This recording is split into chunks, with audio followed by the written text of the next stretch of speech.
Kami kagum akan pribadi-Mu. Ku mengagumi sungguh. Mari sekali akui kebaikan Tuhan. Tuhan, Kau sungguh besar karya-Mu.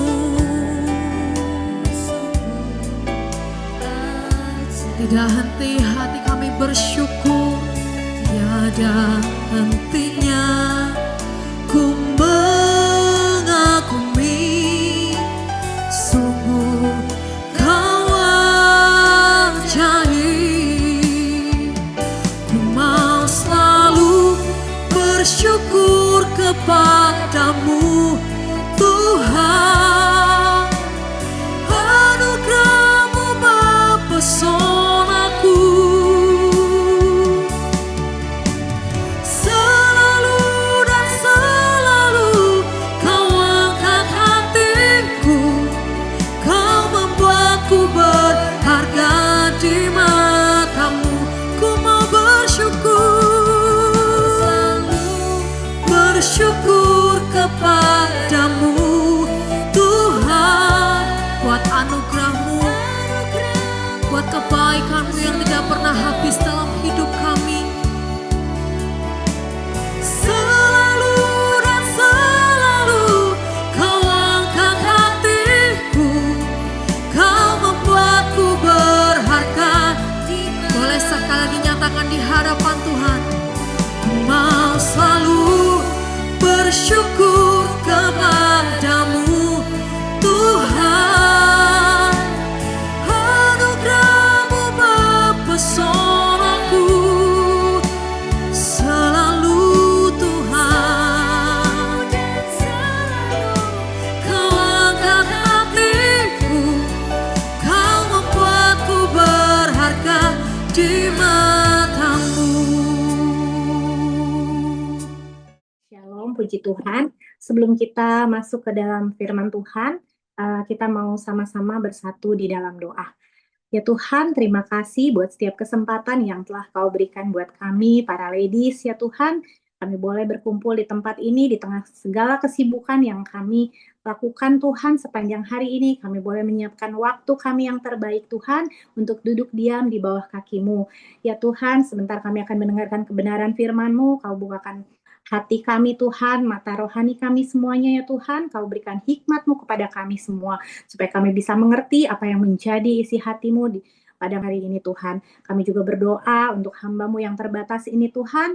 Kiranya Kau memberkati lidah bibir hamba Tuhan. Kau mengurapi, urapan-Mu turun atas hamba, sehingga apa yang kami hamba sampaikan pada malam hari ini Tuhan, semuanya merupakan isi dari hati-Mu. Terima kasih Tuhan, kami percaya firman-Mu menjadi kekuatan buat kami, dan kami percaya Tuhan hanya firman-Mu lah yang akan menjadikan kami iman kami terus bertumbuh. Oleh sebab itu hari ini Tuhan, hati kami siap menerima firman-Mu.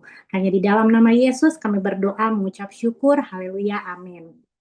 Oke, baik. Shalom ladies, puji Tuhan. Hari ini kita bisa berkumpul kembali di Ibadah Ladies Devotion Worldwide ini. Dan pada hari ini tema khotbah saya adalah She Cares, God Controls. Ya.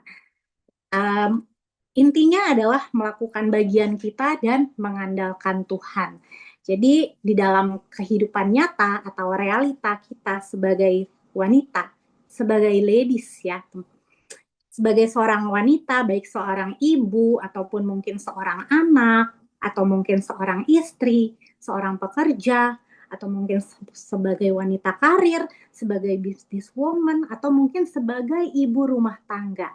Di dalam kehidupan nyata kita, wanita itu punya hati yang sangat peduli. Oleh sebab itu tadi dikatakan she cares ya. Berarti wanita itu dikasih satu kelebihan oleh Tuhan, yaitu kita memiliki rasa peduli yang tinggi ya. Bahkan nggak dimiliki oleh para pria ya. Nah, bahkan saking pedulinya seorang wanita itu sampai mau mengendalikan segala sesuatunya di dalam kehidupannya, di dalam rumah tangganya. Saking pedulinya, semuanya mau diatur. Dan itulah wanita. She cares menggambarkan kepedulian seorang wanita yang memiliki rasa tanggung jawab, sehingga seorang wanita atau seorang ladies, seorang ibu di dalam rumah tangga itu selalu ingin berusaha yang terbaik untuk keluarganya. Dia nggak mau melihat anaknya kelaparan, dia mau segala gizi anaknya itu terpenuhi, dari protein, karbohidrat, semuanya dia mau mengaturnya. Dan yang memberikan yang terbaik buat keluarga, bahkan orang-orang yang dikasihinya. Baik melalui apa yang bisa dia lakukan, atau mungkin hanya dilakukannya dari doa atau kasih sayang yang dia berikan setiap hari kepada keluarga dan anak-anaknya. Dan itulah wanita dalam realitanya ya. Sehingga seringkali sikap peduli seorang wanita itu bisa berubah menjadi rasa cemas yang berlebihan. Oleh sebab itu, yang sering cemas, sering khawatir berlebihan itu lebih kepada wanita daripada pria ya. Karena tadi wanita itu mau mengambil kontrol segala sesuatunya, mau mengendalikan segala sesuatunya sesuai dengan apa yang dia mau gitu. Sehingga karena ingin memastikan segala sesuatunya menjadi sempurna sesuai dengan apa yang ia inginkan, disitulah timbul yang namanya kecemasan. Sebenarnya wanita dikasih hati yang peduli itu adalah satu kelebihan. Tetapi ketika kepedulian ini actionnya adalah ingin mengendalikan, maka yang timbul adalah kecemasan yang berlebihan. Atau bisa dibilang juga asam lambungnya jadi naik. Dan kalau yang populer sekarang disebutnya anxiety. Itulah yang terjadi di dalam kehidupan setiap wanita in reality ya. Sedangkan God controls ya, berbicara tentang bagaimana ada bagian Tuhan. Kita harus tahu, kalau kita boleh memikirkan, kita boleh merencanakan sebaik mungkin, kita boleh menjadi wanita yang mau mengatur sedemikian rupa. Karena itu adalah bentuk dari tanggung jawab, namun satu yang kita sering lupa, hasil akhirnya itu adalah otoritas daripada Tuhan. Sehingga itu nggak boleh kita lupakan. Tuhan nggak pernah meminta kita itu sebagai wanita menjadi penguasa atas masa depan kita. Tuhan nggak pernah meminta kita menjadi penguasa atas masa depan anak kita. Sehingga kalau kita ngajarin anak kita tuh kita ngoyo sekali ngotot, pokoknya kamu harus belajar, harus sampai bisa nilai kamu 100 dan menjadi ranking 1. Itulah realitanya seorang ibu atau seorang wanita.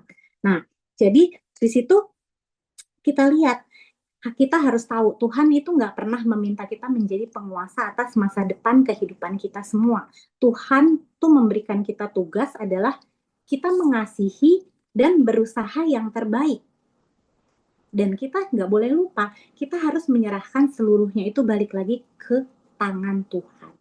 Jadi kembali ke She Cares tadi, She Cares itu adalah panggilan untuk bertanggung jawab dan peduli. Dan peduli itu bukanlah satu beban, ya ladies.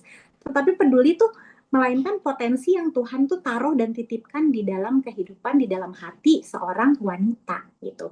Peduli adalah salah satu bentuk, kalau hari ini kita lihat, itu merupakan salah satu bentuk kasih ya. Kalau di dalam firman Tuhan itu ya, peduli itu merupakan salah satu bentuk kasih dalam tindakan yang nyata. Itulah yang dikatakan kita itu peduli. Nah, peduli sehingga ketika kita memiliki kasih, kita akan peduli untuk mendoakan orang lain.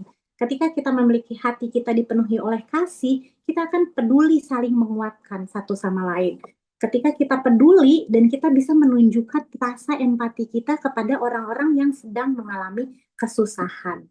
Itulah sebenarnya kelebihan kita sebagai wanita. Karena Tuhan kasih kita hati yang peduli, sehingga ketika kita peduli, disitulah kasih kita kepada sesama, kasih kita kepada orang lain itu dibuktikan melalui tindakan nyata.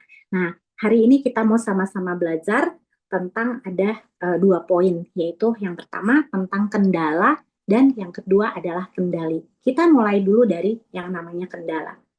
Kendala itu berbicara tentang apa? Kendala itu berbicara tentang masalah, berbicara tentang persoalan atau challenging yang sedang kita hadapi, masalah persoalan, mungkin sakit penyakit, atau apapun itu, kegagalan, atau keterbatasan fisik, mungkin masalah keuangan atau rencana-rencana yang tidak sesuai dengan apa yang kita rencanakan. Itulah yang kita sebut sebagai kendala. Nah, seringkali kendala ini membuat kita sebagai wanita itu menjadi yang namanya frustasi atau putus asa. Bahkan ketika semuanya tidak sesuai dengan rencana yang kita sudah susun, hidup kita nggak sesuai dengan apa yang kita harapkan, disitulah kita kehilangan yang namanya pengharapan. Nah, namun di dalam iman kekristenan, kita mau belajar bahwa kendala itu bukanlah akhir dari segalanya, melainkan kendala itu di titik di mana manusia itu bergantung sepenuhnya kepada kuasa Tuhan. Di situ adalah kendala itu ada, Tuhan izinkan terjadi, itu membuat manusia itu bergantung kepada kuasa Tuhan dan hanya mengandalkan pertolongan daripada Tuhan. Nah, kita lihat ayat firman Tuhannya dari Amsal 16 ayat 9. Ya, kita baca, hati manusia memikir-mikirkan jalannya, tetapi Tuhanlah yang menentukan arah langkahnya. Puji Tuhan. Gak salah kita sebagai ladies, gak salah kita sebagai manusia itu mau mengatur semuanya dengan baik. Karena itulah yang Tuhan mau gitu loh. Karena itu merupakan satu bentuk dari tanggung jawab. Tetapi yang menjadi salah, ya, kesalahan itu akan terjadi ketika kita tidak bergantung kepada Tuhan. Sehingga kita mau mengambil alih otoritas Tuhan. Itu yang menjadi kesalahan terbesar ketika kita mau mengambil otoritas Tuhan di dalam kehidupan ini. Dan ketika wanita mau mengambil kendala, maka yang muncul adalah ketika wanita mau mengambil maka yang muncul itu adalah kendala. Nah, ketika kendala itu muncul, percayalah kita akan merasa lelah akhirnya. Oleh sebab itu, kalau mungkin hari ini Tuhan mengizinkan yang namanya kendala itu muncul di dalam kehidupan kita, percayalah ladies, bahwa itu bukanlah untuk menghancurkan kita semua. Tapi kendala Tuhan izinkan ada di dalam kehidupan kita, yaitu untuk menyadarkan kita bahwa kita sebagai manusia, kita sebagai wanita, kita sebagai ladies itu memiliki yang namanya keterbatasan. Kendala itu hadir semata-mata untuk apa? Untuk membentuk karakter kita. Mungkin hari ini kita mengandalkan kekuatan kita sendiri, kepintaran kita sendiri, pengalaman kita sendiri. Sehingga kita menjadi sombong. Dan kendala itulah hadir di dalam kehidupan kita untuk meruntuhkan yang namanya kesombongan. Supaya kita terus belajar untuk terus bersandar hanya kepada Tuhan. Kita lanjut ke ayat selanjutnya di 2 Korintus 12 ayat 9. Tetapi jawab Tuhan kepadaku, cukuplah kasih karuniaku bagimu, sebab justru dalam kelemahanlah kuasaku menjadi sempurna. Sebab itu terlebih suka aku bermegah atas kelemahanku supaya kuasa Kristus turun menaungi aku. Disitulah ladies kita lihat di dalam kelemahan kita kuasa Tuhan menjadi sempurna.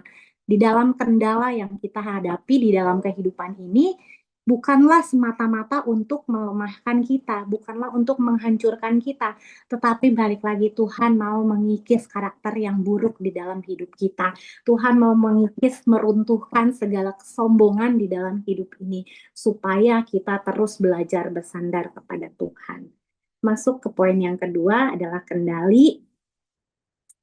Kendali itu makna dasarnya itu adalah kemudi ya, atau bisa dibilang kontrol. Atau mungkin pegangan untuk mengarahkan dan mengatur sesuatu. Itulah kendali. Kita lihat dulu di ayat firman Tuhan, Amsal 3 ayat 5-6.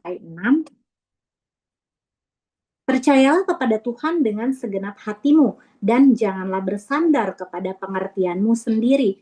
Akuilah dia di dalam lakumu, maka ia akan meluruskan jalanmu.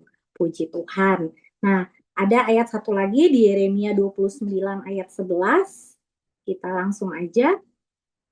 Sebab aku ini mengetahui rancangan-rancangan yang ada padaku mengenai kamu. Demikianlah firman Tuhan. yaitu rancangan damai sejahtera dan bukan rancangan kecelakaan untuk memberikan kepadamu hari depan yang penuh harapan. Poin yang kedua berbicara tadi tentang kendali. Dari kedua ayat yang sudah kita baca, itu merupakan kombinasi antara iman dan janji Tuhan. Ya. Di Amsal 3 ayat 5 sampai 6, tadi firman Tuhan berbicara tentang bagaimana peran kita atau action daripada kita. Kalau kita baca lagi tadi Amsal 3 ayat 5 sampai 6, di situ dikatakan percayalah kepada Tuhan dengan segenap hatimu dan janganlah bersandar kepada pengertianmu sendiri. Disitulah tindakan, bagaimana action kita, bagaimana bagian kita. Ya, di situ dikatakan bahwa supaya kita itu percaya kepada Tuhan dengan segenap hati kita dan janganlah bersandar kepada pengertian kita sendiri. Jadi di sini dikatakan logika manusia itu ada batasnya, ladies. Ya, karena logika manusia itu terbatas hanya pada apa yang terlihat hari ini, apa yang terlihat di depan mata kita hari ini. Sementara Tuhan itu melihat jauh ke depan yang nggak pernah bisa kita lihat. Sehingga menaruh kepercayaan penuh kepada Tuhan itu berarti bersiap mengizinkan Tuhan memegang kendali, mengarahkan hidup kita sehari-hari, bukan sekedar ketika kita udah jatuh kepentok dan udah buntu, baru kita menjadikan opsi cadangan, opsi terakhir datang kepada Tuhan. Tapi hari ini Tuhan mau mengajarkan kepada kita, Tuhanlah yang memegang kendali, Tuhanlah yang mengarahkan, Tuhanlah yang memegang kemudi. Kita boleh merencanakan, tapi setiap rencana yang kita buat, yang sudah kita susun dengan rapi dan dengan baik, mari kita bawa di dalam doa. Bawa di dalam doa dan tanya sama Tuhan, apa yang harus kita lakukan sehingga saat kita mau melangkah, biarlah Tuhan yang menuntun langkah kita, bukan dibalik ketika kita sudah kejeblos, sudah salah langkah, baru kita kembali kepada Tuhan. Hari ini, ladies, begitulah peran kita, bagaimana action kita, yaitu kita harus melepaskan kendali dan menyerahkan kendali itu kepada Tuhan. Dan tadi di Yeremia 29 ayat 11, itu berbicara tentang peran daripada Tuhan, yaitu Tuhan yang merancang, Tuhan yang memegang kendali atas kehidupan kita.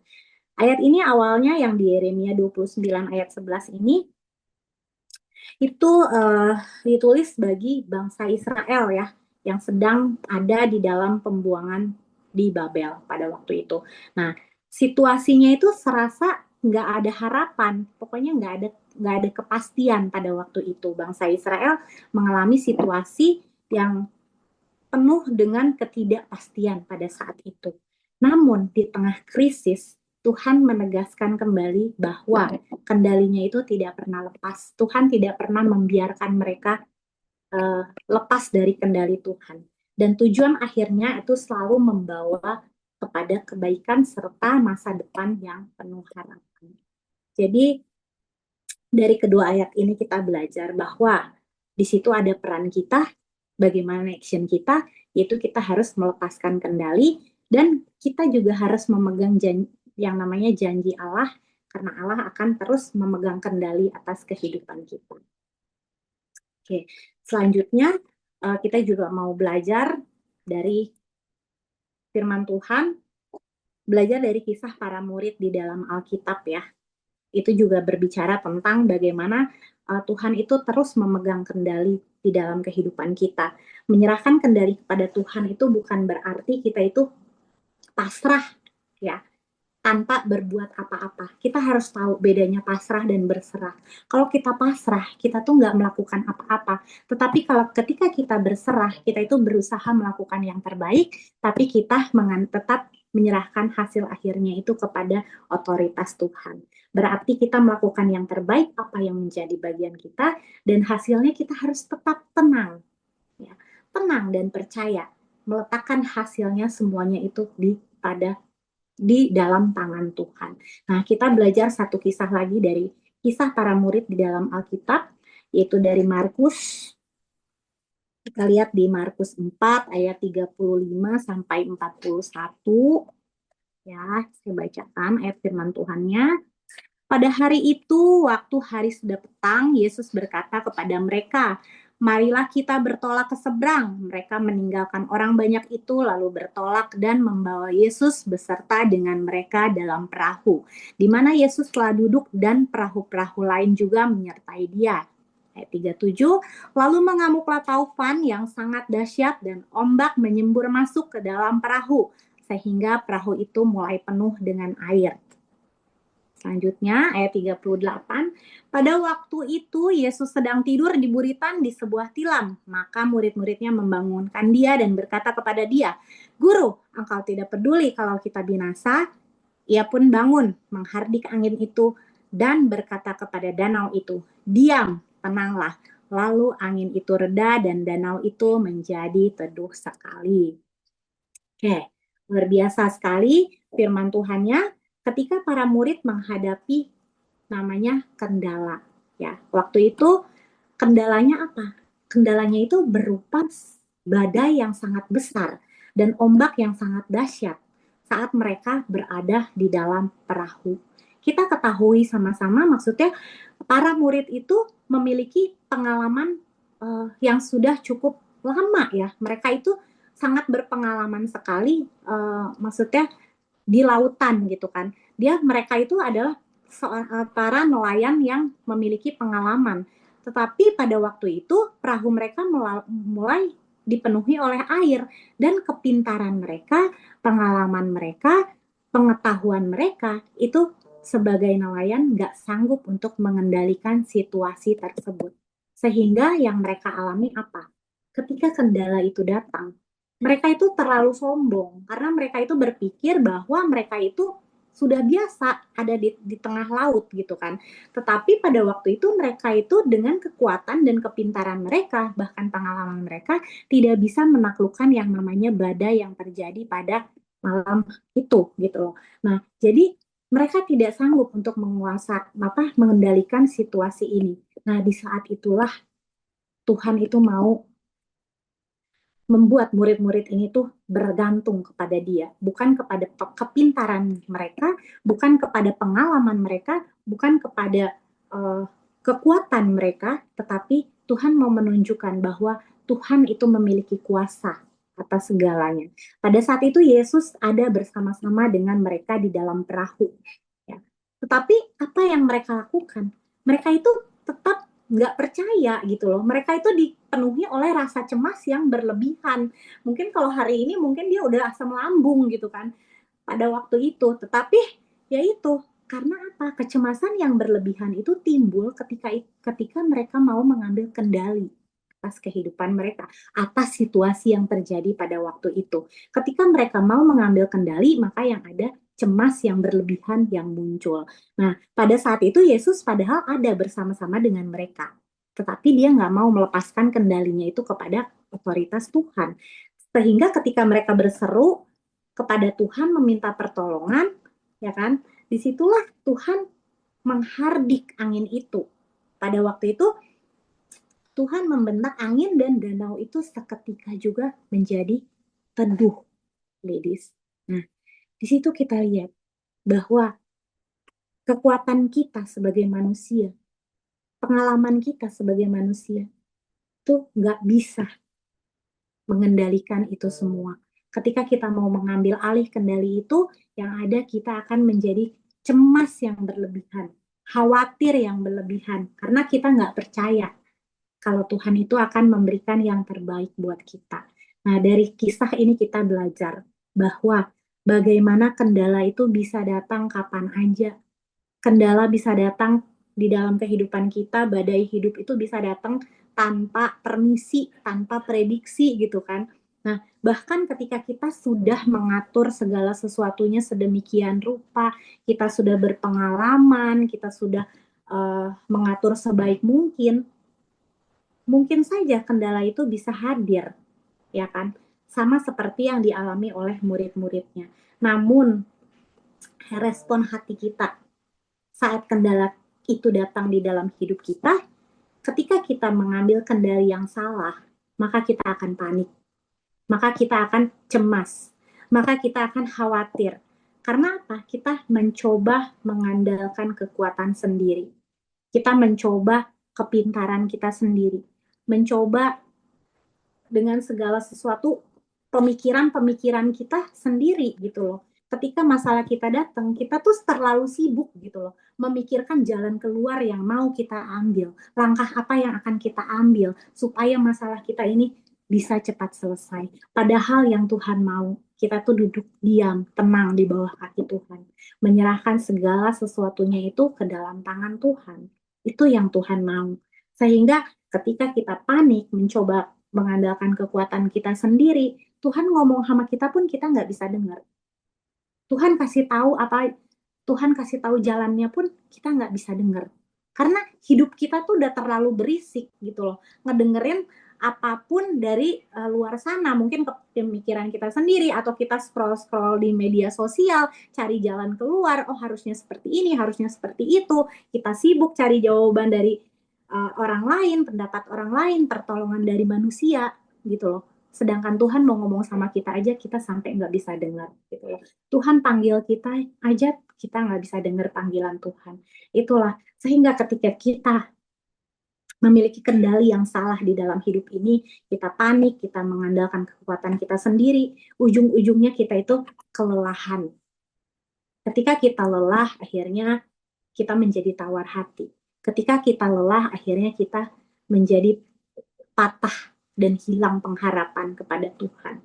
Itulah ketika kita merespon yang salah. Ketika kendala datang dalam hidup kita, kita harus mengambil kendali yang benar. Yaitu kendali yang benar itu apa? Membiarkan Kristus yang menjadi nahkoda di dalam kehidupan kita. Sehingga Tuhanlah yang memegang kendali atas perahu kehidupan kita pada hari ini. Sehingga hati kita itu akan tenang gitu loh. Walaupun hari ini kita diproses Tuhan, kita bisa melaluinya dengan penuh sukacita dan dengan segala ucapan syukur yang kita sampaikan kepada Tuhan. Karena kita tahu segala sesuatu yang terjadi di dalam kehidupan kita bukanlah rancangan kecelakaan. Tapi Tuhan mau membentuk setiap karakter kita. Mungkin hari ini kita mengalami berbagai macam kesulitan. Doa kita belum dijawab. Mungkin yang sakit belum disembuhkan. Tapi percayalah, mungkin Tuhan belum kasih, tapi kita harus yakin bahwa Tuhan itu akan, yang Tuhan mau bentuk hari ini tuh adalah iman kita dulu.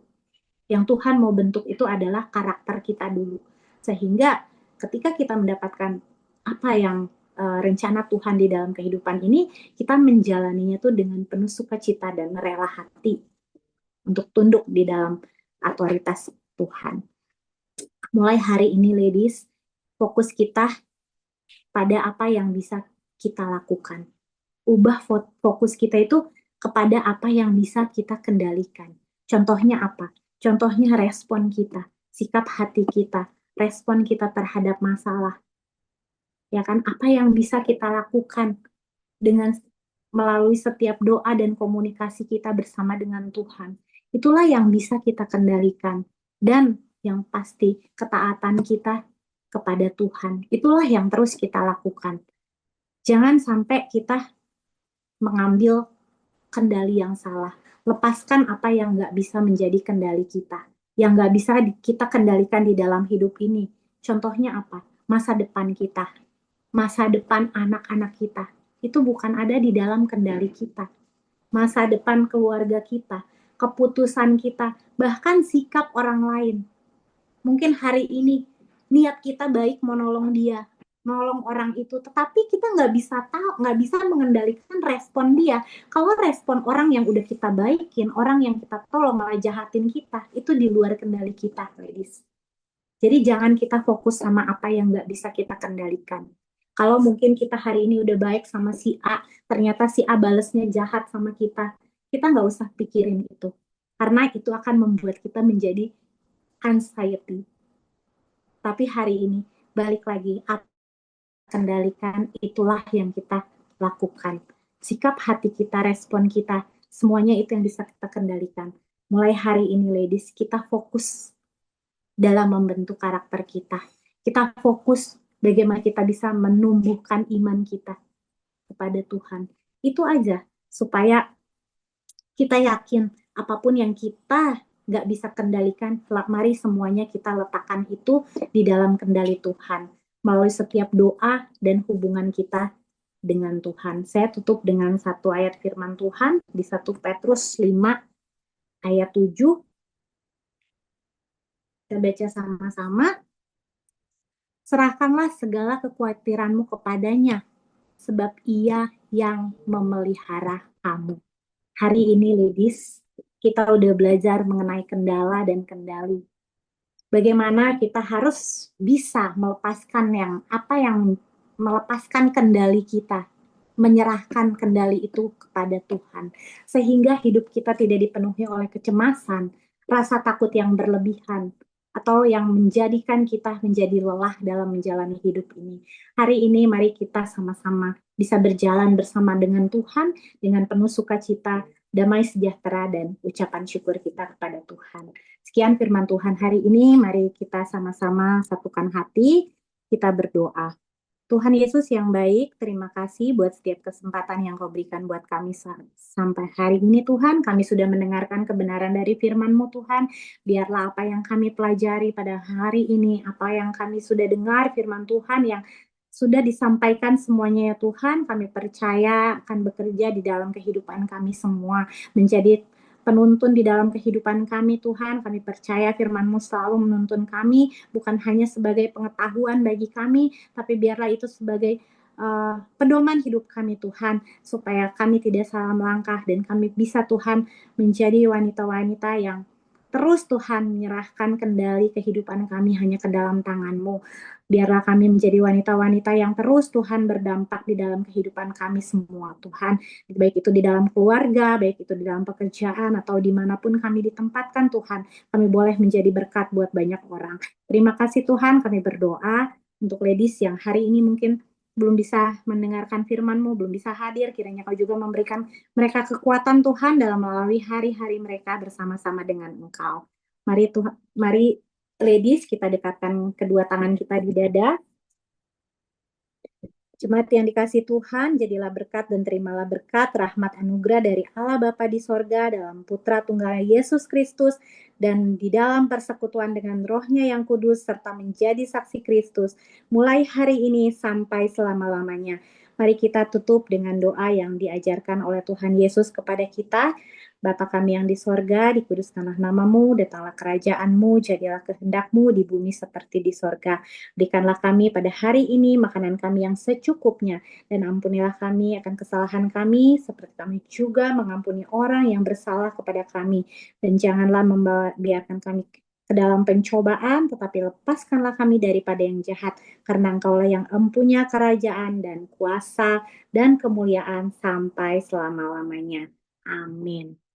Pujian syukurku ku naikkan bagi-Mu, kasih dan rahmat-Mu tercurah bagiku, hidup bersama-Mu, ikut kehendak-Mu,